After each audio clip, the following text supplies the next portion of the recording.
They say fear can't kill you, but I don't believe that anymore. My wife used to have an almost paralyzing fear of spider arachnophobia, so strong she couldn't even walk into a room if she thought there might be one. It wasn't just a little discomfort or squeamishness. It was the kind of terror that left her gasping for breath, gripping my arm with nails that drew blood. For years, we tried to work around it. I killed the spiders, sealed the windows, sprayed the corners of the house, but it wasn't enough. Fear always found a way back in. So when she finally agreed to try something new, a treatment that promised to cure arachnophobia once and for all, I thought we'd found an answer. The clinic wasn't like anything I'd seen before. It wasn't just therapy or exposure exercises. They promised a permanent fix, something cutting edge, hidden away in a quiet building on the edge of town. No flashy signs, no advertisements, just a door you only heard about through whispers. Referrals from people who claimed it worked. The doctor said it wasn't about killing fear, it was about confronting it. We don't remove the fear, he told us. We open a door and teach the patient to walk through. At the time, I thought it was just a metaphor. But I was wrong, so very wrong. Because when my wife walked through that door, something else walked through with her. And I don't think it ever left. I haven't told anyone this before. Not the police, not my family, not even the people at the clinic who swore up and down that what they did was safe. I've carried this inside for too long, and it feels like it's eating away at me. That's why I'm telling you now. Not because I think you'll fix it, not because I think anyone can, but because I just need someone to listen. And you seem like someone who's seen strange things too. Someone who might believe me when no one else would. I keep replaying it in my head, the moment it all started. The room in the clinic, the dim light, the way my wife's hand felt in mine, trembling but determined. They told us it was simple, just a session like any other. No risk, no harm. But I swear, when the doctor said she had to open the door, something in me shifted. Like I knew, deep down, this wasn't therapy. This was something else entirely. Have you ever been in a cabin in the woods? Somewhere off the grid, where there's no signal, no neighbors, no one to call if something goes wrong. That's what it felt like being in that place. No phone service, no cameras, no way to prove what was happening. Just us, the doctor, and the silence. The kind of silence that isn't natural. The kind where you feel watched, even when there's no one there. Since then, I haven't been able to sleep through the night. Every time I close my eyes, I hear things. Creepy noises, faint whispers in the dark that don't belong to either of us. Sometimes it's like someone is walking barefoot across the floorboards. Sometimes it's like they're whispering right into my ear, words I can't fully catch but feel in my bones. Sleepless nights have become my new normal, and it's changing me. I can see it in the mirror, sunken eyes, shaking hands, a man unraveling thread by thread. The worst part, my wife doesn't hear it the way I do. She's calmer now. She doesn't scream at the sight of a spider anymore, doesn't flinch when one crawls across the wall. Sometimes, she even smiles at them, watch them like old friends. That should have been a good thing, right? Proof the treatment worked. But no. The calm in her eyes isn't peace, it's something else. Something colder. I've tried to explain this to myself 100 different ways. Maybe it's just exhaustion. Maybe I'm imagining it all, hearing things in the middle of the night because my body can't handle the strain anymore. But then things happen that I can't explain away. The furniture moved when we woke up, though neither of us touched it. The clocks in the house stop at exactly 3:15 every night, only to start ticking again by morning. Shadows that don't match where the light should fall. One night, I swear I saw something in the reflection of the window. My wife was asleep beside me, her breathing steady, but in the glass, I saw her eyes open, staring at me, watching me. But when I turned, she was still asleep. Her chest rising and falling like nothing was wrong. I keep telling myself not to share this, not to drag anyone else into it, but the truth is, I don't think I can hold it in anymore. I feel like if I don't tell someone, I'll go mad. That's why I need you to hear this. I need you to promise me something. If you ever hear about that clinic, if you ever find yourself near a place like that, don't go. Don't open the door. Promise me you won't try to find it. Because I think whatever came through with my wife that day, it isn't done with us. And if I'm right, if I'm not just losing my mind, then it's looking for another way through, another door, another person to crawl inside. So please, just listen. Don't dismiss this as paranoia or a story made up to scare you. This is real. The cabin in the woods is silent. The creepy noises that wake me at night, the unexplained presence in the room when I'm alone, all of it is real. And if you don't believe me now, you will. Because once something like this sets its eyes on you, there's no going back. That's why I'm talking to you like this, whispering it out into the dark, hoping someone on the other side hears me. Because if I stay quiet any longer, I don't think I'll last. And if it's listening right now, and I think it is, then I want it to know. I'm not afraid of the spiders anymore. I'm afraid of her. I should probably tell you about the cabin, because that's where everything really started to spiral. Where the things we thought we'd left behind followed us, or maybe found us again. I don't know if you believe in places holding on to things, memories, echoes, shadows of people who were once there. But if you've ever stepped into a room and felt the air grow heavy, like you're walking through someone else's breath, then you know what I mean. The cabin wasn't supposed to be part of the plan. After the clinic, the doctor suggested exposure rest, a way for my wife to adjust to her new relationship with her fears. A quiet environment, low stress, just the two of us, somewhere far from the city. We were given the name of a place rented out by another patient once upon a time. They swore it was perfect, off the grid. No neighbors, no signal, no interruptions, just trees and silence. When we arrived, the first thing I noticed was how old it looked. The logs were weathered gray instead of brown, like bones stacked and nailed together. Moss clung to the roof, thick and damp, dripping after the morning rain. The windows were small, squared off, and deeply set, like they were trying to keep something out or keep something inside.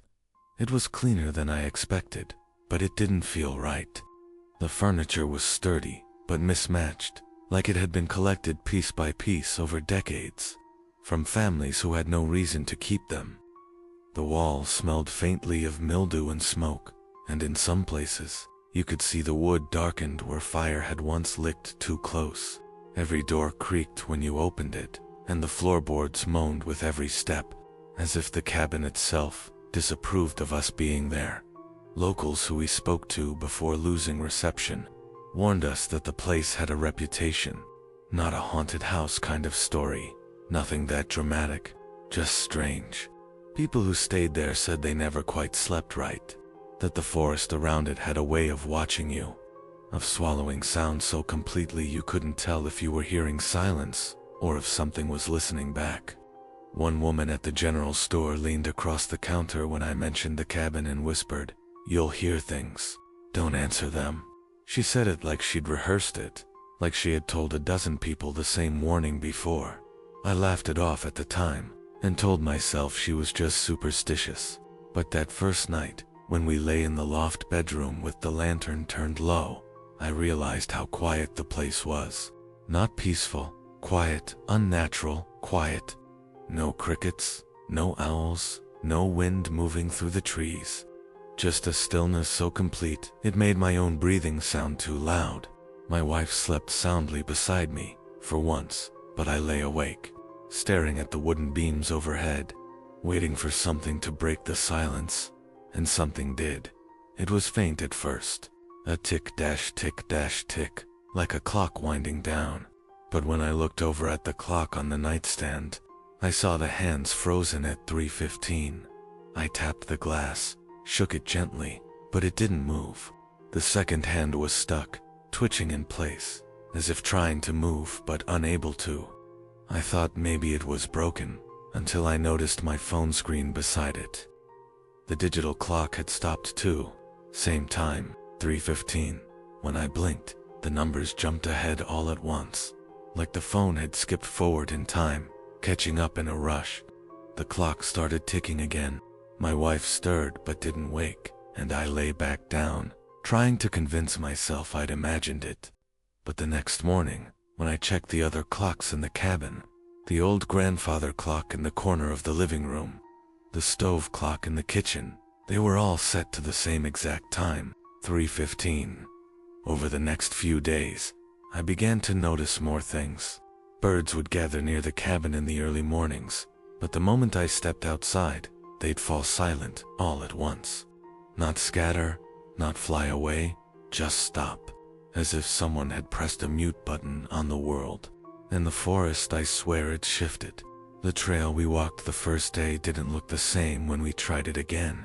Trees bent in strange directions, leaning toward the cabin, almost like they were inching closer each day. My wife seemed oblivious to it all. She was calm, unnervingly calm. She spent hours just sitting on the porch, staring into the woods, her lips moving faintly like she was whispering to herself. When I asked her what she was saying, she just smiled and told me she was practicing control, that the clinic's methods were working, and she was stronger now. But one evening, as the sun was going down, I caught a glimpse of her reflection in the cabin's window. She was sitting in the rocking chair, her eyes half closed, but the reflection showed her staring wide open, eyes sharp, unblinking, locked on me. I turned quickly, and she was, as I'd seen her before, relaxed, eyelids heavy, drifting off, but the reflection lingered for a heartbeat too long, eyes still watching me, even after she closed them. By then, the rumors we'd heard in town started to feel less like stories, and more like warnings we hadn't taken seriously enough. A neighbor had once mentioned people leaving the cabin after only a few nights, abandoning their reservations, saying the woods got into their heads. Another said, you could hear voices in the stillness, but if you answered back, you invited them in. I didn't want to believe it. I wanted to think it was stress, paranoia, the aftershock of everything we'd been through at the clinic. But when the clocks froze again, every single one in the cabin, down to the wristwatch I left on the dresser, I started to accept that something about this place wasn't natural. And the worst part wasn't the silence, or the stopped clocks, or even the reflection that seemed alive. The worst part was how my wife seemed to grow more comfortable in it each day, like the strangeness wasn't disturbing her, but nourishing her. And maybe that's when I began to realize the cabin wasn't making her sick, it was making her stronger. The first night it happened, I thought it was just the house settling. You know how old wood shifts in the cold, how nails creak and beams sigh. That's what I told myself when I heard the knocking. 3 soft raps, steady, deliberate, like knuckles against the wall. Not the random cracking of wood, not an animal outside. A pattern, dot, knock, knock, knock. It came from the far end of the cabin, near the small door to the crawl space. I froze, listening, holding my breath, so I could catch the faintest sound that followed.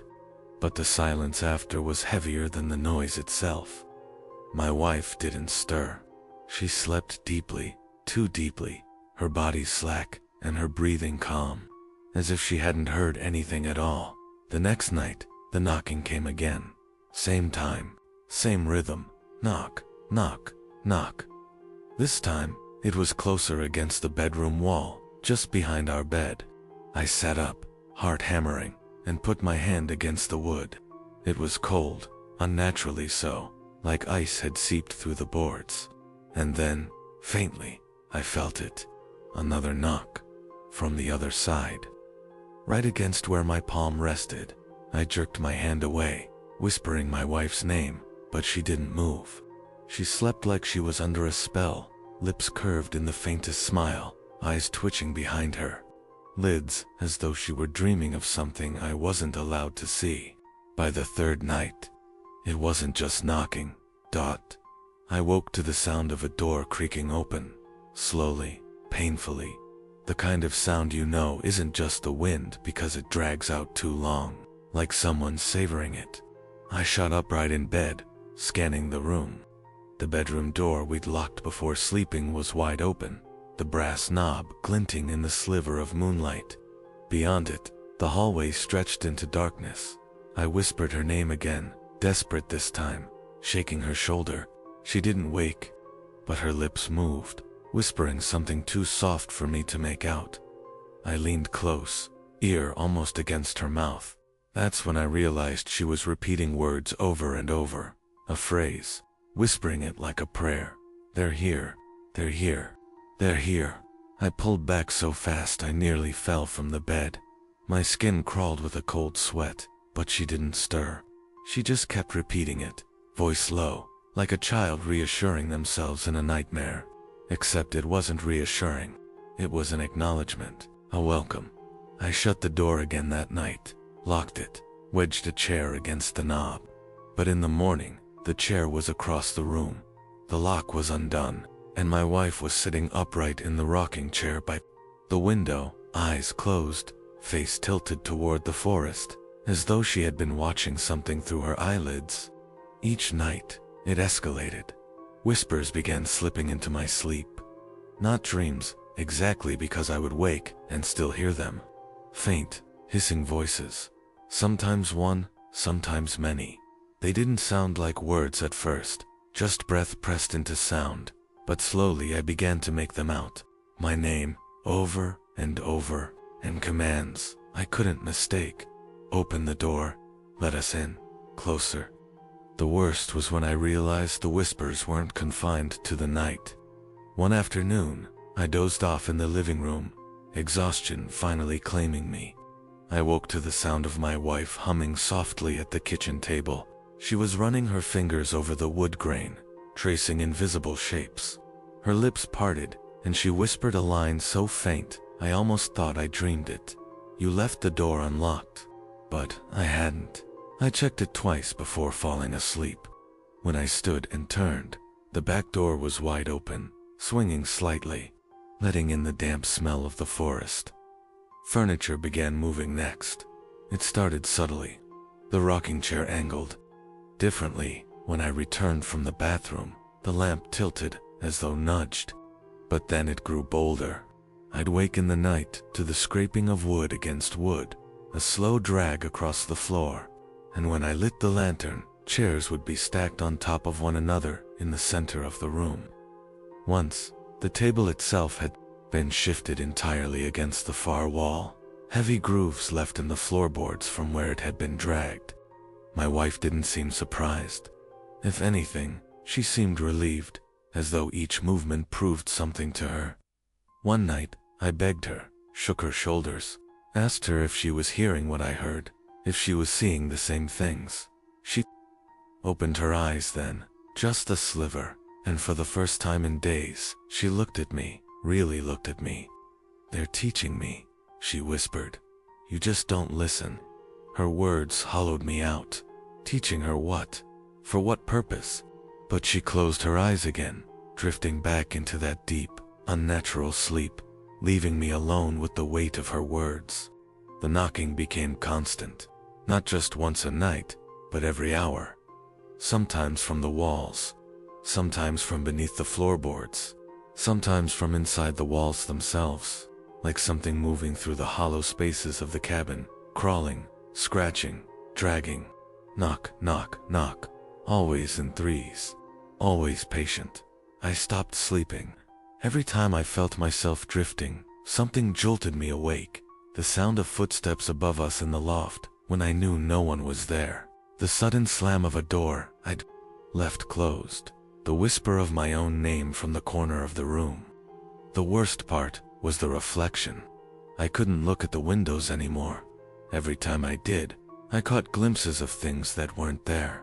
My wife was sitting where she wasn't, shadows moving where they shouldn't. And once, just once, I saw myself in the reflection, standing by the door, hand on the knob, even though I hadn't moved from my chair.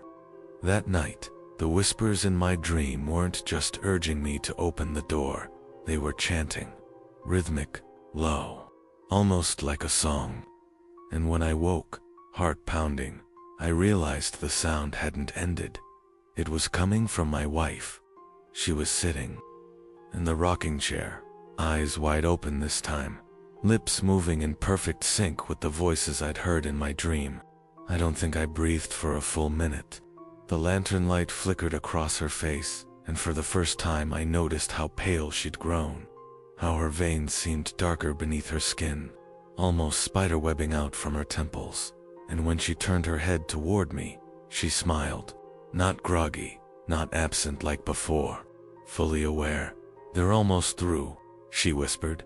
The chair creaked beneath her as she rocked back and forth, the steady rhythm of the motion joining the chorus of knocking from the walls. The sound echoed through the cabin, from the floorboards, from the crawlspace, from the walls. Knock, knock, knock. I covered my ears, but it didn't help. The sound was inside me now. The rhythm matched my heartbeat, slow and steady, as though the cabin itself had swallowed me whole. And for the first time, I realized the truth I hadn't wanted to face. The cabin wasn't just haunted, it was waiting. I couldn't take it anymore. Each night the knocking, the whispers, the movement, it all built into a constant pressure in my chest, and I felt like I was drowning while my wife slept beside me, calm and pale, untouched by the chaos around her. I started searching the cabin, desperate for some clue, anything that would explain why this was happening. That's when I noticed the floorboards near the corner of the living room. One in particular didn't match the others. The wood was darker, worn down as if it had been replaced a long time ago. I pressed it with my fingers.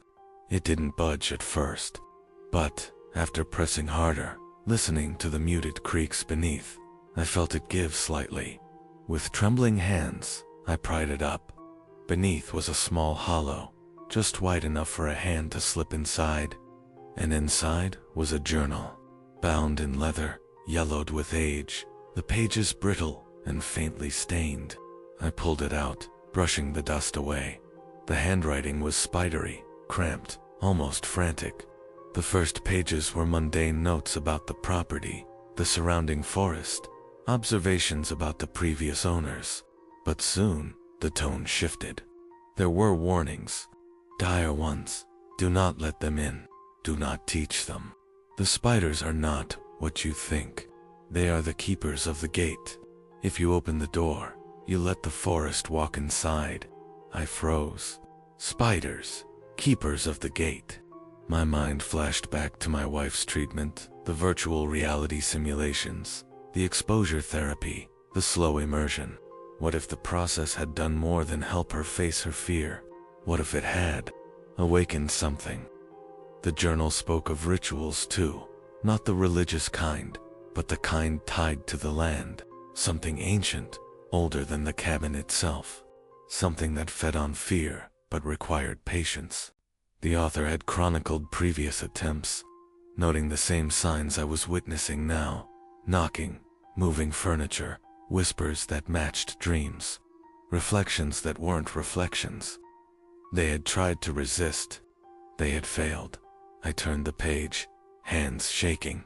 There was a diagram, crude and almost childlike, showing the cabin at the center of a forest, lines stretching from each corner, marking points around the property. Symbols I didn't recognize. Beneath it, a note in large, desperate letters. Do not let her continue. She is not safe. You are not safe. They watch everything. They learn. They teach. My stomach turned. They weren't imaginary. They weren't just some manifestation of my wife's fear. They were real. They were here. And my wife. She had opened the door. I looked around the living room. The shadows in the corners seemed thicker now, pulsating subtly, as if breathing. The air felt heavier, almost sticky, like it resisted movement. My wife was standing in the center of the room, eyes closed, hands lifted slightly, rocking back and forth in rhythm with the knocking that had started again, steady, deliberate, echoing from every wall, every floorboard. I tried to speak. "We need to stop," but no sound came out. My voice had abandoned me. It wasn't fear. It was recognition. Recognition of something so primal, so vast. I didn't have the words. Then the whispers began again, louder, clearer.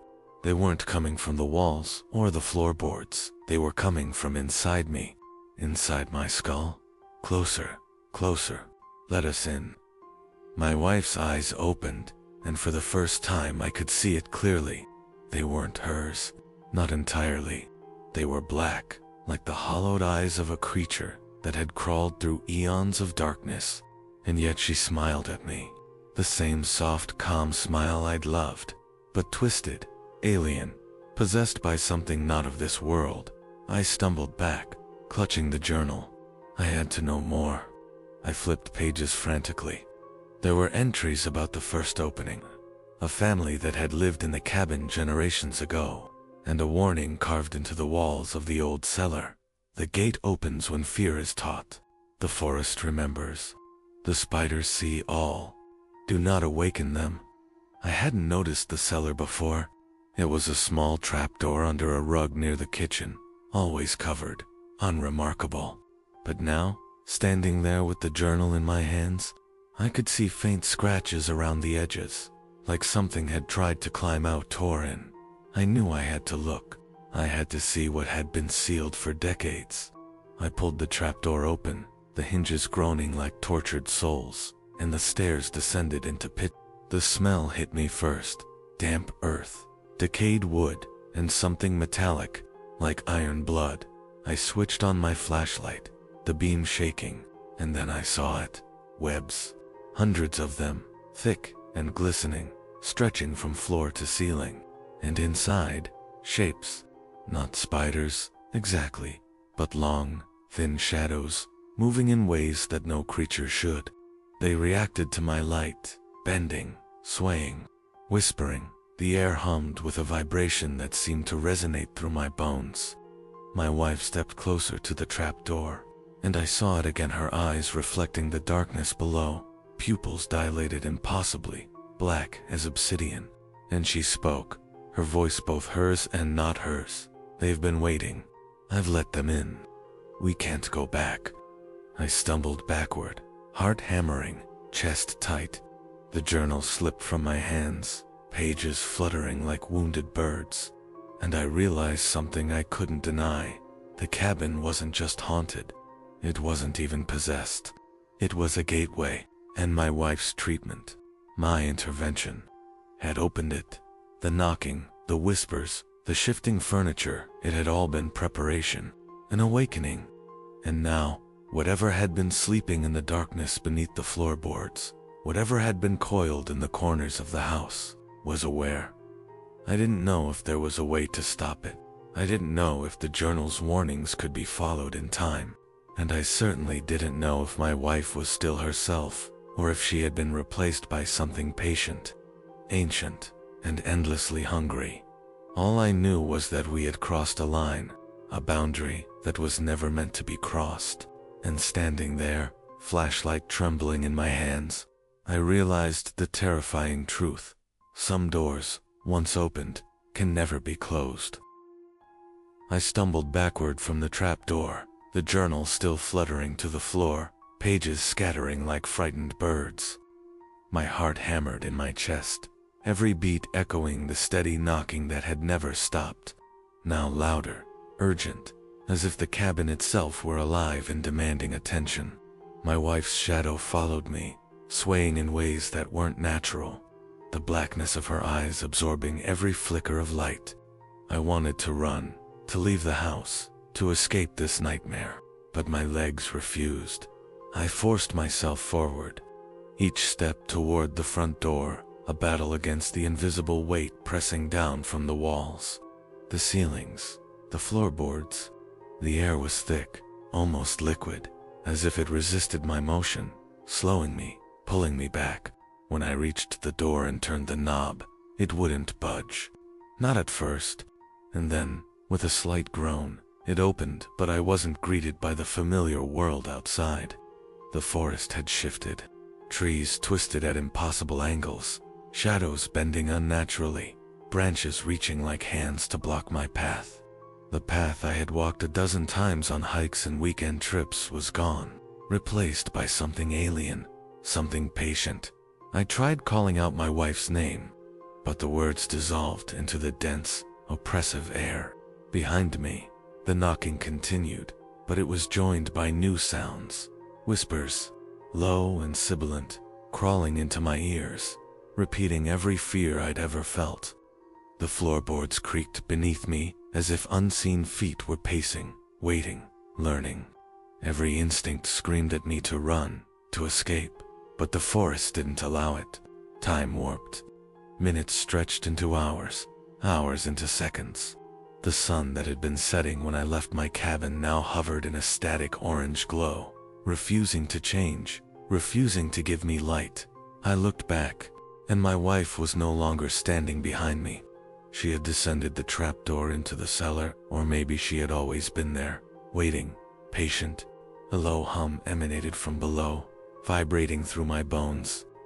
I knew, somehow, that whatever had been awakened in this house, in her, had begun to move freely, spreading its influence through the walls, through the air, through me. I ran, or at least, I tried to.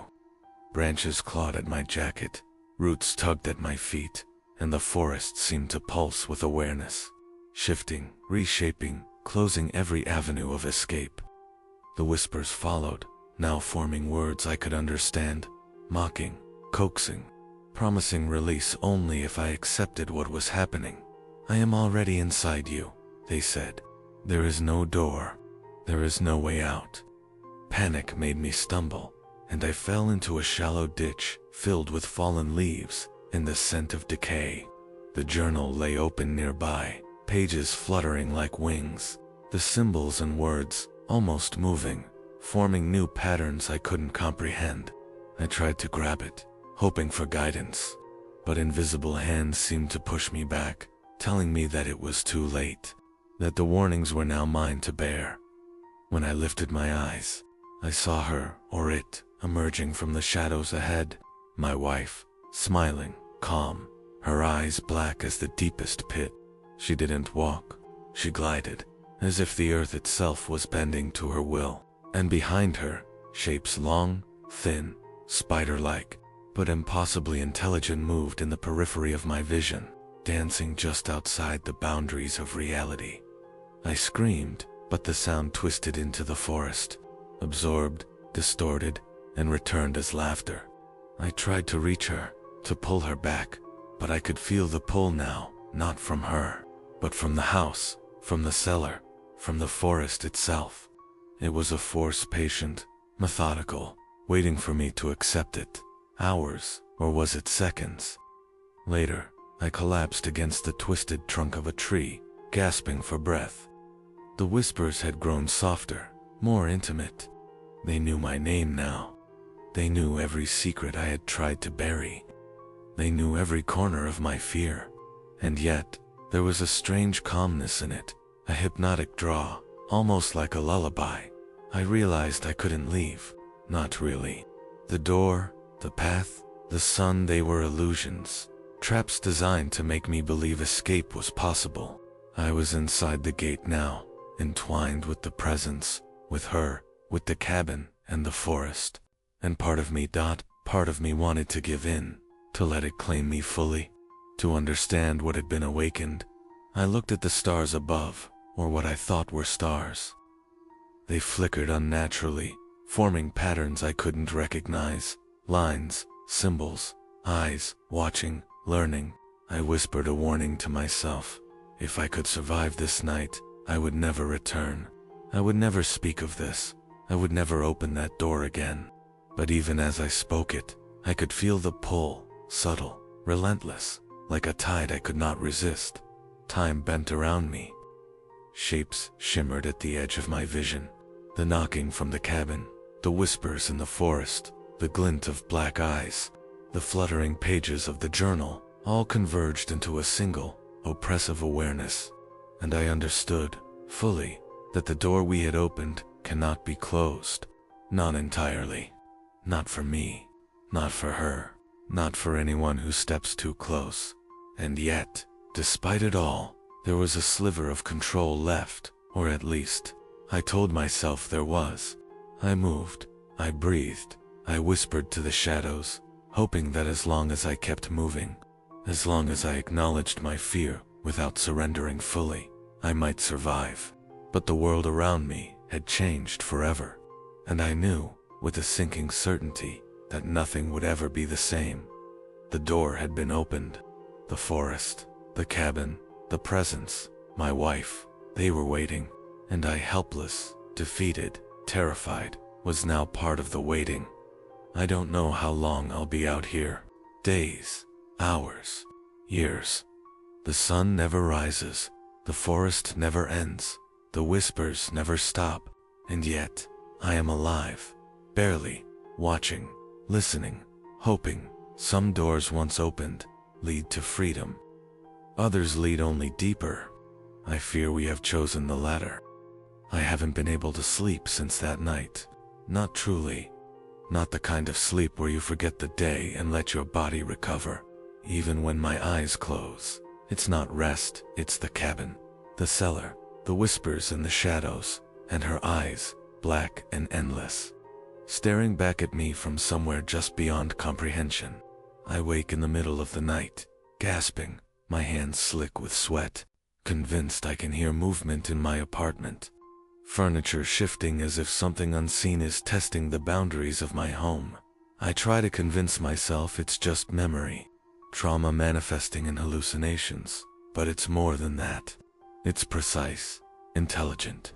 The whispers follow me, soft at first, teasing, repeating pieces of conversations. Secrets I've kept for years, things no one should know but me. I hear them in the rustle of leaves outside my window, in the hum of the refrigerator, in the faint creak of the floorboards. Always watching, always waiting. Sometimes, when I pass reflective surfaces, mirrors, windows, even the polished wood of a table, I catch glimpses of her. Not the woman I married, but the one who walked into the cellar with those unnatural eyes. The one who smiled while the room itself seemed to breathe.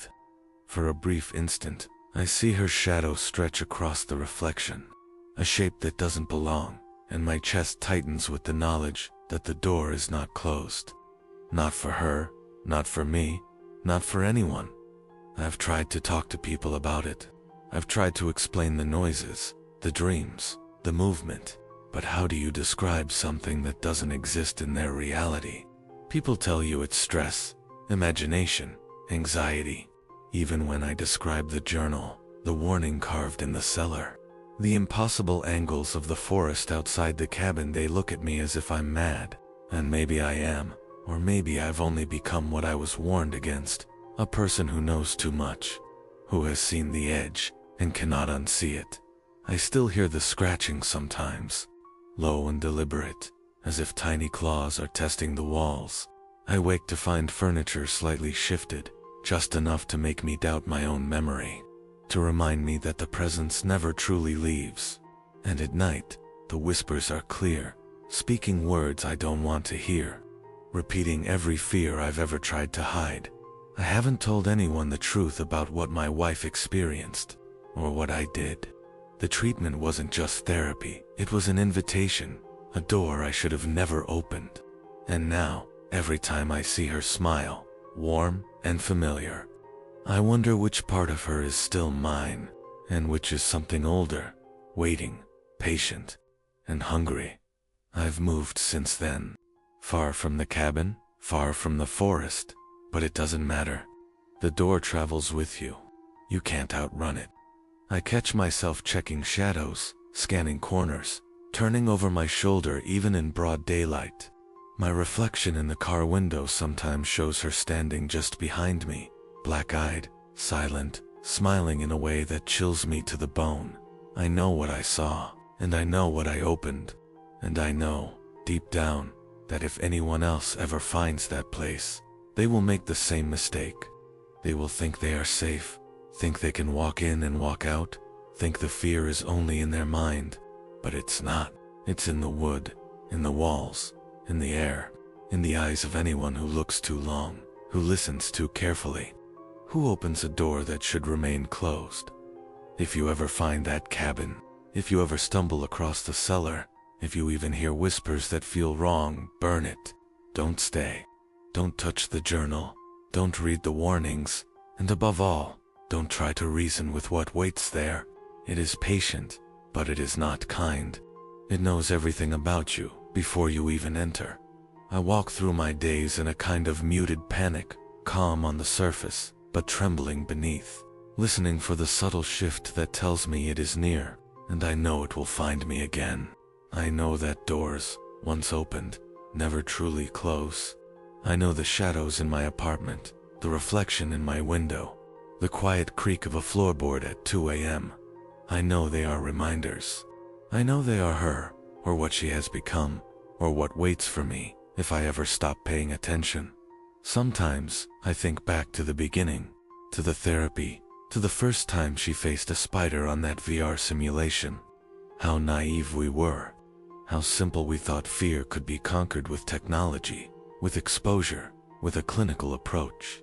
How wrong we were. Fear is not so easily defeated, and some fearsome doors should never be approached at all. I live with the knowledge now, with the quiet horror that it brings. Every night, I hear it. Every day, I feel it. And every moment, I am reminded that the world is wider, darker, and far more patient than I ever imagined.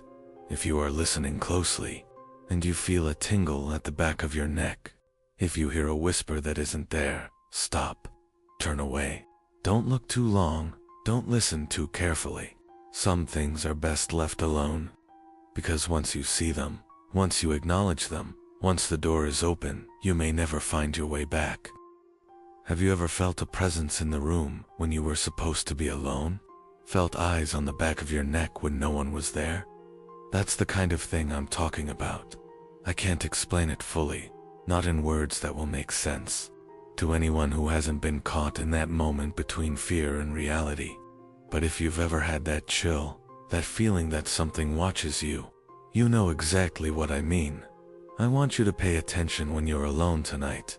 Listen closely to the creaks, the soft taps, the whispers in the dark. Don't dismiss them as imagination, and if you find yourself compelled to investigate, to push a door open you feel you shouldn't, remember my story. Some doors, once opened, cannot be closed, and some fears, once awakened, will follow you farther than you think. Comment your story below. Tell me if you've ever faced something that shouldn't have been there.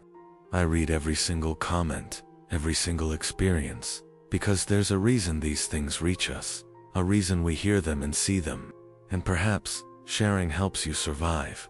Perhaps it alerts someone else before it's too late. But whatever you do, don't be alone with it. Don't listen too closely. Don't try to understand it too quickly. Some things are patient. They wait. They learn. They watch. And the moment you think you're safe, that's when they step closer. So, share your story. Engage, warn each other, but stay careful, stay quiet, and above all, don't open the next door. Don't stare too long. Don't let curiosity guide your hand. You might not get another chance to step back,